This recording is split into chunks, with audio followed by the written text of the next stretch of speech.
Il maltempo ha colpito il Veneto orientale, allagamenti a Bibbione dove è una corsa contro il tempo perché sia tutto a posto in vista del concerto di Vasco Rossi domani e domenica. Il femminicidio di Vigonza, resta in carcere Andrea Favero, il 38enne che ha ucciso Giada lanciandola dalla cavalcavia della 4, l'uomo in silenzio davanti al giudice, in queste ore l'autopsia sul corpo della donna. Ha tentato di resistere all'arresto ma è stato bloccato dai carabinieri di Spinea, un giovane albanese per cui è stata disposta l'espulsione dall'Italia. Rete delle case di riposo, l'appello della CISL, un 20% delle famiglie veneziane deve pagarla per intero, la regione risolva la questione delle impegnative. All'indomani della sentenza del Consiglio di Stato che ha annullato la tassa d'imbarco voluta dal Comune per chi transita il Marco Polo, si riapre il dibattito in città, gli albergatori lanciano alcune proposte. Riformare la legge speciale dando più autonomia a Venezia tra le proposte avanzate al termine del ciclo di seminari promosso dalla Fondazione Pellicani per risollevare le sorti della città. Pareggio ieri sera per i ragazzi di Paolo Vanori che sono usciti indenni da Cremona, lo 0-0 dal Venezia, la possibilità di contare su 2 risultati favorevoli su 3 per raggiungere la Serie A. Domenica la finale di ritorno al Penzo. Buonasera, bentrovati telespettatrici, telespettatori di Antenna 3. In primo piano per questa edizione veneziana dei nostri telegiornali il maltempo che si è abbattuto in particolare sul Veneto orientale. A Bibbione ci sono stati degli allagamenti ed è corsa contro il tempo per sistemare tutto in vista dei concerti previsti per domani e domenica sera di Vasco Rossi. Ma ci racconta tutto Ilaria Marchiori. Abbiamo avuto un attimo di crisi verso le 7 quando dopo questa enorme quantità d'acqua che è piovuta dal cielo l'impianto fognario ha avuto qualche difficoltà a smaltirla, ci è voluto un po' di tempo, quindi circa un'oretta prima che la situazione rientrasse in una certa normalità. Tanta pioggia in poco tempo e Bibbione come Eraclea e la zona di Sumaga di Portogruaro si è risvegliata allagata, in particolare le zone centrali, da Via delle Costellazioni a Viale Aurora in prossimità delle Terme, ancora Via delle Colonie dove l'acqua è arrivata anche nel parcheggio del villaggio turistico internazionale. Qualche tombino si era ostruito perché il vento, oltre che la pioggia e le foglie, avevano otturato qualche ingresso. La protezione civile in ultimo, la nostra e quella del distretto di Portogruaro, in particolare San Stino, Teglio e Cinto, Camaggiore se non sbaglio, ci hanno dato il loro ausilio e con le pompe siamo riusciti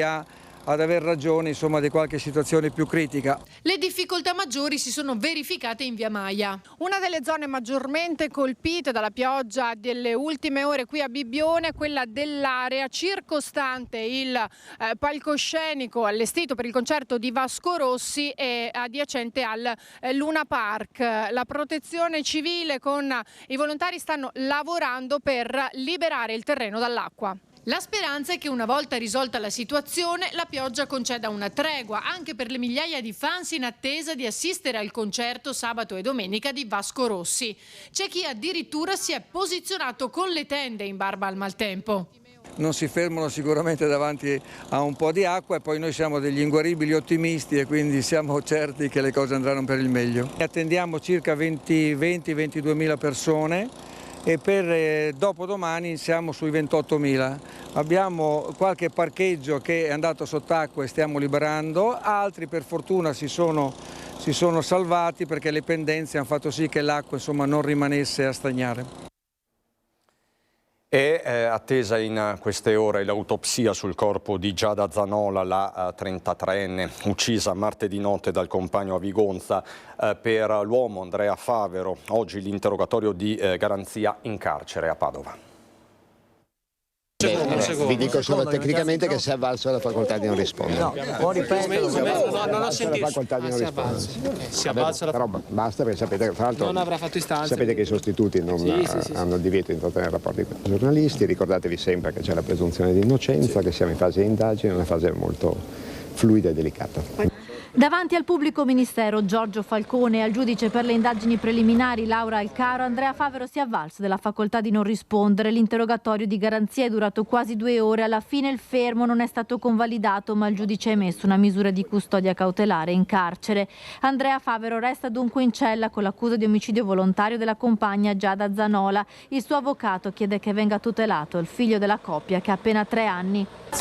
No, non è mia intenzione rendere dichiarazioni, davvero non è il momento questo. Peraltro c'è un minore coinvolto, per cui credo che sia proprio l'interesse di tutti mantenere in questo momento, scusate perché la massima tutela nei confronti di questo bambino e delle famiglie che stanno veramente vivendo una situazione davvero penosa. Quel che è stato cristallizzato sono le parziali ammissioni fatti da Favero durante il fermo di mercoledì notte. Non ricordo se siamo saliti sul gradino della ringhiera che si affaccia sull'autostrada. Andrea Favero ha raccontato dell'ennesimo litigio con la compagna avvenuto martedì sera, poiché lei si è allontanata a piedi e lui l'ha raggiunta facendola salire in macchina. Il percorso verso il cavalcavia e poi il buio. Andrea Favero dice di avere un vuoto di memoria. Il 38enne la mattina ha anche mandato un messaggio al numero di Giada chiedendole se era già andata al lavoro e rimproverandola di essere uscita senza salutare lui e il figlio. Un tentativo di sviare le indagini. Tanti gli interrogativi. Giada Zanola era ancora viva quando è stata gettata dal cavalcavia. A questo dovrà dare risposta l'autopsia attesa in queste ore. Verranno svolti anche esami tossicologici visto i timori palesati dalla 33enne che ad un'amica via messaggio aveva scritto di temere per la propria vita e di venire avvelenata. All'amica Giada aveva anche spedito foto con ecchimosi e segni di percosse durante i numerosi litigi con il compagno. Del comportamento violento di Favero aveva anche parlato con un uomo con cui da poco aveva iniziato una relazione. Anche al fratello Giada aveva raccontato che Andrea Favero non accettava l'idea di una separazione. Tra le ammissioni fatte dal compagno, la paura che la donna non gli facesse più vedere il figlio di 3 anni. Sempre per la cronaca andiamo a Spinea con Filippo Fois. I carabinieri della stazione di Spinea hanno arrestato un 21enne albanese per resistenza a pubblico ufficiale e reingresso illegale in Italia. Il giovane, che era stato espulso dal territorio nazionale nella primavera del 2023 con un divieto di ritorno per 5 anni, è stato individuato nei pressi di un parco in Viale Viareggio, dove è stato bloccato dai carabinieri dopo aver reagito violentemente nel tentativo di sottrarsi al controllo e guadagnarsi la fuga. Alla perquisizione è stato trovato in possesso di circa 8 grammi di hashish. I fatti si riferiscono al 9 maggio. Al termine dell'udienza di convalida dell'arresto, il giudice ha rilasciato il nulla osta per una nuova espulsione. Lo straniero è stato quindi accompagnato al CPR di Bari per il successivo rimpatrio. Veniamo a una comunicazione di servizio. Lo svincolo di uscita Mira-Oriago dell'A57 sarà chiuso in direzione Trieste dalle 7 alle 14 di domani e dalle 9.30 alle 17 di lunedì per permettere il ripristino delle strutture danneggiate dall'uscita di strada di un'autocisterna di trasporto alimentare. Ferito in modo lieve il conducente del mezzo, finito sulla scarpata dopo aver divelto le barriere di sicurezza. Il traffico sarà deviato verso l'uscita successiva, quella per intenderci sulla rotatoria di Marghera. Veniamo a una vicenda sempre molto calda, quella delle rette delle case di riposo. C'è un appello specifico della CISL. Niente 20 milioni di euro in più a disposizione della Regione per pagare l'aumento delle impegnative e quello dei costi dovuti alla residenzialità, ma la stessa somma è stata stanziata per riconoscere ai centri servizi l'impegno assistenziale a favore dei pazienti classificati come affetti da disturbi comportamentali. La CISL lancia l'allarme: posti liberi nei centri servizi e sempre più famiglie che si stanno spendendo economicamente per pagare le rette. La Regione si appella al sindacato faccia qualcosa prima che sia troppo tardi. Stanziare i fondi necessari per le impegnative. La situazione è sotto gli occhi di tutti, la situazione sta diventando drammatica, sempre più pesante per le famiglie. Ci sono stati dei stanziamenti che però sono volti solo a coprire la maggior redditività per chi gestisce gli enti appunto come i centri servizi e le case di riposo, ma non c'è stato niente ancora una volta per aumentare la quota a disposizione delle impegnative. Questo è un problema che rischia di esplodere, è già molto ben presente. Ancora una volta emergono le differenze di costi tra pubblico e privato. Se nel primo caso infatti l'esborso della media del 2023 in regime non convenzionato è stato di 84,92 euro al giorno per anziano, nel secondo si sale a 99,20 euro. Una differenza di 14,28 euro al giorno che in 12 mesi significano 5.212 euro in più. Eppure il recente stanziamento di altri 20 milioni di euro da parte della Giunta regionale per aumentare la redditività dei centri servizi, per il sindacato non risolve l'annoso problema delle impegnative. Il nostro appello è che la Regione stanzi i fondi necessari per evitare che l'aggravarsi delle patologie che inevitabilmente con l'avanzare dell'età si presenta possa diventare un problema drammatico per la nostra società. Ieri la sentenza del Consiglio di Stato che ha accolto il ricorso di Save annullando la tassa di sbarco voluta dal Comune di Venezia per coloro che transitano alla Marco Polo di Tessera, all'indomani di questa sentenza non scontata si riapre il dibattito in città e ci sono delle proposte da parte degli albergatori. Il giorno dopo la sentenza del Consiglio di Stato che ha accolto il ricorso presentato da Save, dichiarando come illegittima la richiesta di 2,50 euro a passeggero come tassa di sbarco introdotta dal Comune di Venezia per le compagnie aeree che transitano per l'aeroporto Marco Polo di Tessera, in città si riapre il dibattito.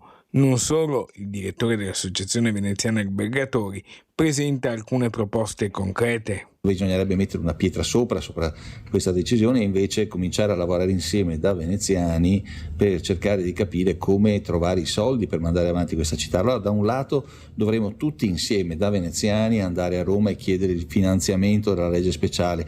Una volta c'erano i soldi per i progetti, c'erano i soldi per il mantenimento della città, c'erano i soldi anche per i cittadini per la manutenzione dei propri immobili. Adesso non c'è più assolutamente nulla. Le alternative ci potrebbero essere l'introduzione di una city tax e quindi una sorta di compartecipazione del comune all'IVA. L'IVA a Venezia vale oltre 4-5 miliardi. Pensare che un 1%, un 2% vada al comune di Venezia potrebbe essere veramente una soluzione, eliminando così tassa di soggiorno, contributi di imbarco e altri balzelli. Io manterrei solo il contributo d'accesso, che non è un contributo che viene messo per fare cassa, ma è un contributo per disincentivare i flussi. Il parere del Consiglio di Stato, che ha rovesciato la sentenza del TAR, deve comunque far riflettere. La vicenda della decisione del Consiglio di Stato sul contributo d'imbarco che penalizzava la Save e le compagnie aeree che imbarcavano a Venezia ha avuto una conclusione certamente negativa per il Comune di Venezia. Io francamente sono sempre stato contrario a ogni tipo di tassazione sul turismo, a cominciare dalla tassa di soggiorno, ed invece capisco da molti punti di vista le necessità di cassa dei comuni, soprattutto di comuni come quelli di Venezia che hanno un'altissima spesa. Ma ci sono tante proposte che riguardano la città di Venezia, come quella di riformare la legge speciale.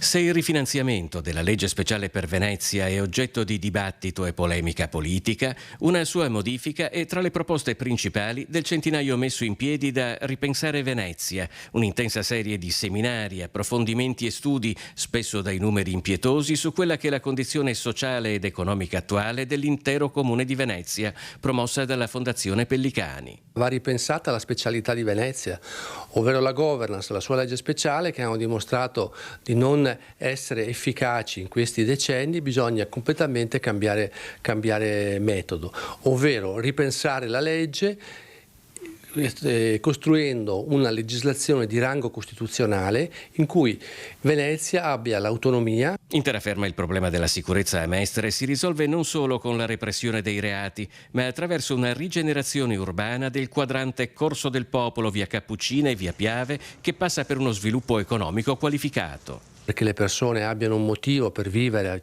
in città, bisogna anzitutto trovare delle occasioni di lavoro. Uno dei motivi per cui si sta impoverendo Mestre è perché non ci sono attività all'interno della città, tutto all'esterno, e si sta un po' alla volta desertificando il cuore di quella che era la città viva di tanti anni fa. Invertire la tendenza allo spopolamento e all'impoverimento del reddito medio, in cui la monocultura turistica ha precipitato anche Mestre, è possibile solo attraverso un nuovo piano di sviluppo economico. La zona ex Umberto I, che è lì da 20 anni, potrebbe diventare anche un grande incubatore di imprese e della ricerca. Ecco, questa potrebbe essere un'idea, portare persone giovani che lavorano, imprese, start-up e anche luoghi di ricerca.